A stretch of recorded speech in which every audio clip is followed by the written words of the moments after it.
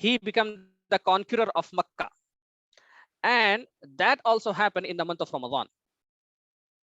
Almost I think that was in the 8th year of Hijri.